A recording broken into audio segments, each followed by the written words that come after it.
Hola queridos, ¿cómo están? Soy Daniel Javif, bienvenidos a Inquebrantables. El día de hoy vamos a hablar de Cuba. ¿Por qué de Cuba? Bueno, pues porque todo el mundo está felicitando a Cuba por el envío de sus médicos a diferentes partes del mundo y considero que puedo sumar a una perspectiva para su mejor entendimiento, y así creo que muchos aplauden el hecho porque no ven la escenografía completa. Voy a hablar un rato, así que voy a buscar la forma de hacerte agradable y entretenido este relato. Acomódate bien, qué sé yo, ve por unas palomitas, una cerveza, un agua, lo que sea.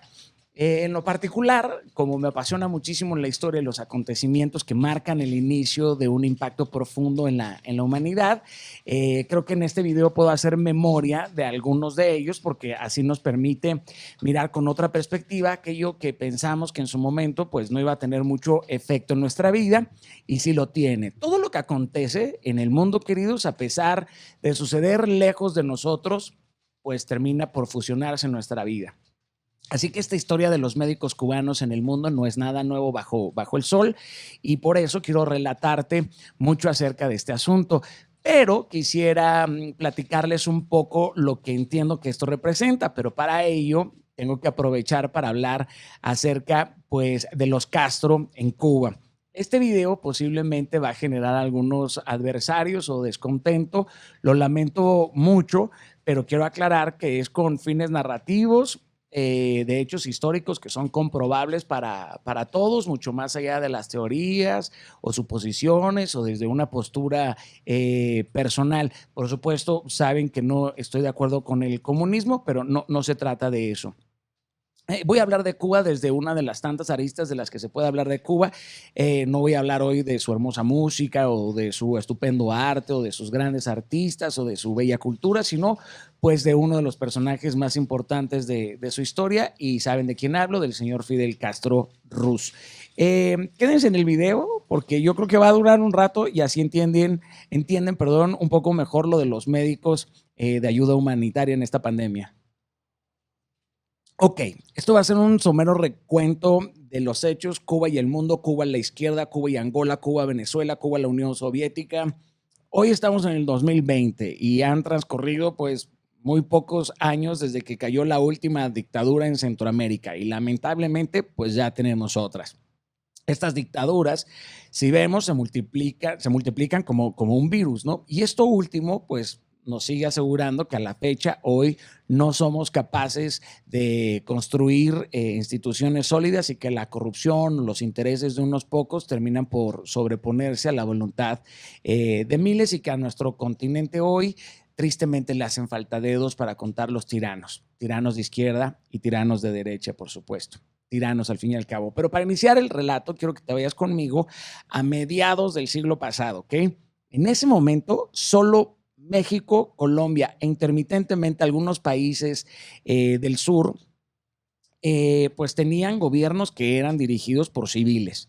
Todos los demás eran presididos o por un caudillo o por una corbata que tiene una bota en el cuello que lo obligaba a seguir el designio del caporal en turno.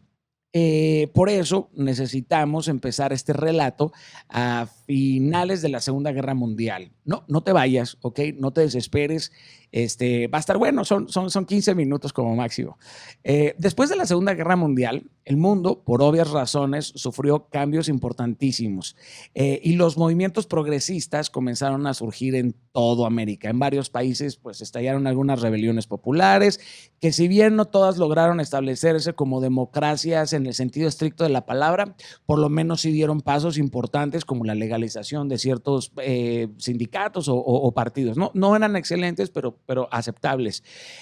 10 años después aproximadamente, llega una fecha inolvidable para la historia latina. Ese día es el 26 de julio de 1953.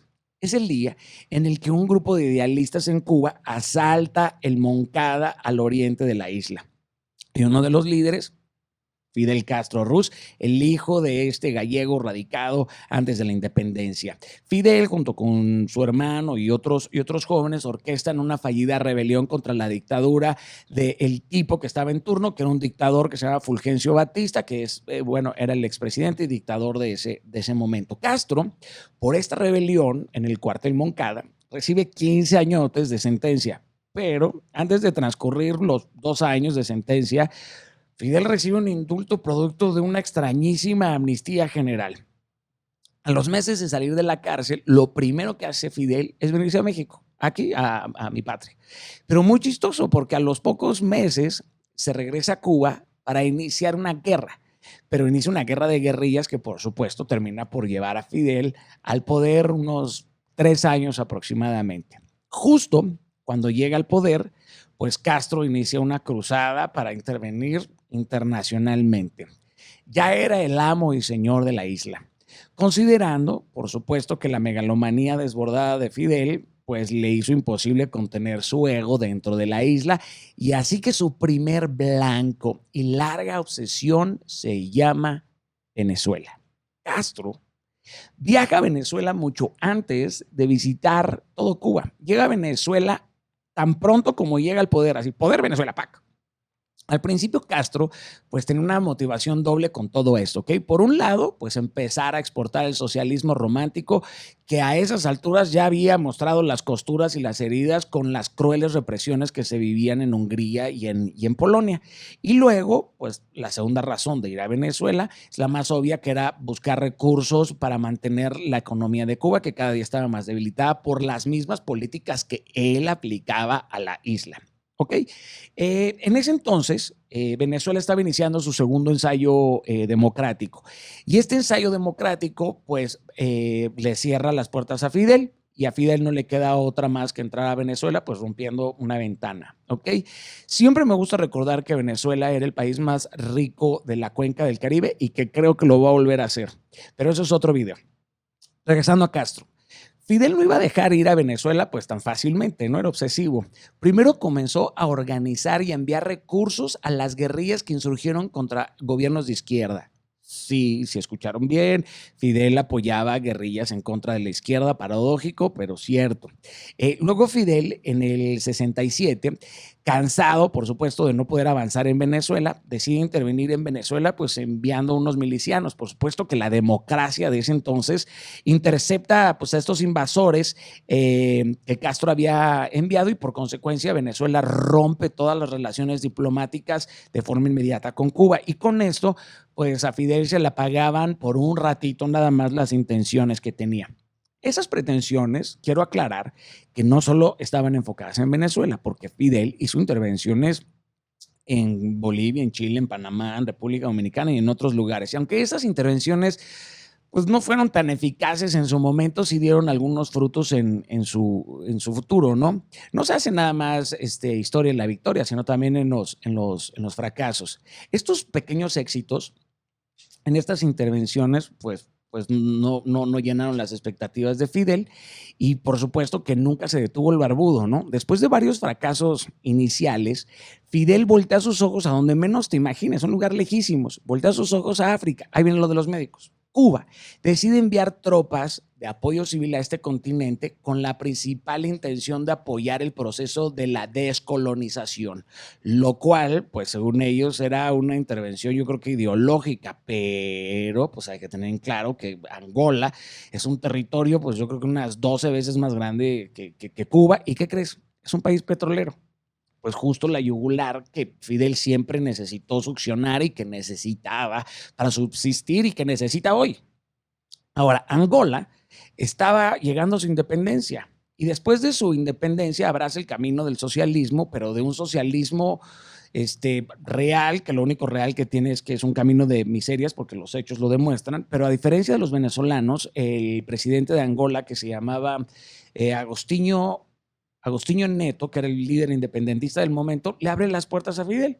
Literal, pues le dice, pásale, carnal, ahí está el arca abierta. Y Fidel aprovecha, los cubanos van a Angola a luchar interesadamente por un negocio que era brutalmente rentable para algunos, pero que terminó en una desgracia terrible para muchos en Angola. Ironías de la vida, pero así fue.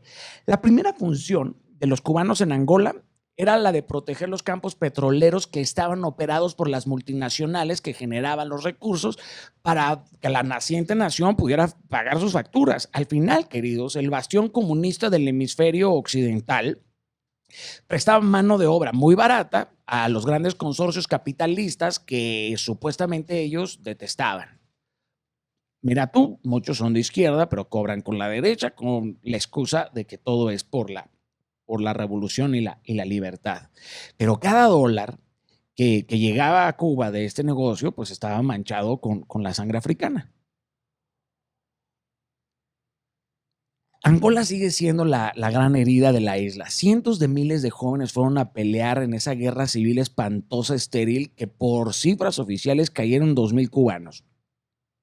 Queridos, esta operación en Angola ha sido una de las muchas formas en las que este gobierno pues practica una esclavitud moderna. Cuba ha enviado a la fuerza a millones de jóvenes con la excusa de la cooperación internacional. Del mismo modo lo hace con los cientos de médicos y técnicos que aún hoy participan en las campañas humanitarias de esta hermosa isla. Si bien tenemos que aceptar que ellos llevan asistencia sanitaria o deportiva a lugares a donde antes no había, lamentablemente la élite del territorio, no nada más los ricos, la élite del territorio a donde llegan se apropia del fruto de su trabajo. O sea, que los gobiernos amigos de Cuba pagan por cada cooperante, pero solamente pagan una migaja, una miseria de ese dinero. Y rara vez ese dinero llega a las manos de los cubanos o de sus familias. Por eso no es de extrañarse que en cada oleada de ayuda humanitaria estén incluidos los integrantes de la inteligencia cubana. Bien, vámonos por favor ahora a 1991. Este año es muy importante porque en este año Fidel sale de Angola y en ese mismo año es cuando desaparece la Unión Soviética después de Chernobyl. Se supone que la Unión Soviética le da más de 5,000 millones de dólares a Cuba. Esto es un banco salomónico y se le acabó. Sus dos grandes sustentos estaban desapareciendo. Se quedó erizo, como decimos en México. Así es como comienza uno de los periodos más difíciles de la historia de Cuba. Este periodo, de hecho, los ciudadanos y el gobierno le colocan el eufemismo de periodo especial. Pero este periodo, pues, no duró mucho, la neta, porque 2 meses después de caer la Unión Soviética, las metralletas estaban disparando cerca de Miraflores en Venezuela y para Fidel y el comunismo de La Habana, pues estas metralletas sonaban como una ópera de Wagner, cabrón, ¿no? Esto eran notas hermosas. En Venezuela, Hugo Chávez estaba intentando un golpe de estado contra Carlos Andrés Pérez, que por cierto, Carlos Andrés era muy amigo de Fidel, expresidente de Venezuela, fue de gran ayuda, de verdad, para reactivar las relaciones que se habían roto entre Cuba y Venezuela. O sea, en contra de la voluntad de su partido, Carlos Andrés Pérez, cuando dirigía el país, decide restablecer las relaciones diplomáticas con Cuba. Estas relaciones se habían roto, ¿se acuerdan? Les dije en la invasión del 67, y no contento con eso, Carlos Andrés permite que Cuba empiece a hacer grandes negocios con Venezuela. Y esto pues le da una bocanada de alivio a una economía cubana que estaba viviendo únicamente de lo que le había arrebatado a todos los empresarios pre-revolucionarios. Para esto, queridos, Fidel pues voltea a ver a Chávez, ¿no?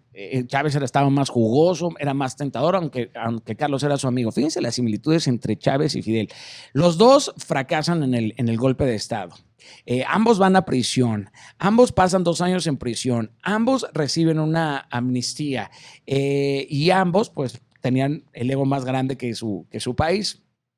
Por ello, desde la salida de Chávez de la cárcel, Chávez recibe la mentoría pues de ahora un viejo barbudo con mucha experiencia, lo infecta con sus sueños de juventud. Chávez pues tiene un avance meteórico, llega a la presidencia fácilmente y ahora con Chávez al poder, Fidel inicia pues la cruzada cubana, ¿no? Ahora la cabeza de este dragón le crecieron las garras, la garganta está atascada de ambición e inmediatamente inicia pues una serie de intervenciones en Venezuela que incluyen las telecomunicaciones, sistemas de información, alimentos y por supuesto las Fuerzas Armadas. Hoy no se cae un lápiz en el suelo de ninguna de estas administraciones si no hay permiso de la avenida Paseo y tampoco lo recogen desde que no den la orden de recogerlo en Cuba. Venezuela es un vastísimo universo de recursos. Era lo que necesitaba Cuba. Y para la buena fortuna de Fidel, cuando Chávez llega al Fidel, los conflictos de Medio Oriente explotan, el petróleo se va hasta los cielos, así como quien compró bitcoins en $2 y ahora valen 10,000, Fidel invirtió en $8 y luego el petróleo terminó arriba de $100 por muchos años. Era una cuenta salomónica. O sea, abundaba el billete. ¿Y este billete estaba en las manos de quién? Pues de unos tiranos, ¿no? Y vean lo que acaba de suceder ahorita en Arabia Saudita y cómo se desplomó el petróleo. Pero ¿dónde cayó esa avalancha de billones de dólares? Bueno, pues cayeron sobre Cuba. Cayeron como un aguacero así en tierra moribunda y todos los recursos le iban a permitir a Fidel usar este dinero que debió de haber llegado al pueblo venezolano, pero llegó al pueblo cubano. Pero ahora Fidel utiliza estos recursos para empezar a intervenir en donde le fue imposible hacerlo en los años 60. Ahora la intervención cubana ha dejado rastros en todos lados, Bolivia, Nicaragua, Bolivia y en México. Y eso sigue creciendo. México, mi país, que creo que es un nuevo blanco del régimen cubano. Recientemente, hace pocos meses, hubo una visita de Estado en donde la democracia más longeva de América, que es México, le rinde pleitesía al representante de un régimen que tiene 60 años, 60 años sin permitir elecciones libres. México, el país que recibió a Trotsky, que fue la sede de la España republicana en el exilio, hoy está en la mira del régimen cubano. Sepamos esto. Todos los países del continente somos susceptibles a la influencia de la ideología del comunismo cubano por la simple razón que mencioné al inicio de este video.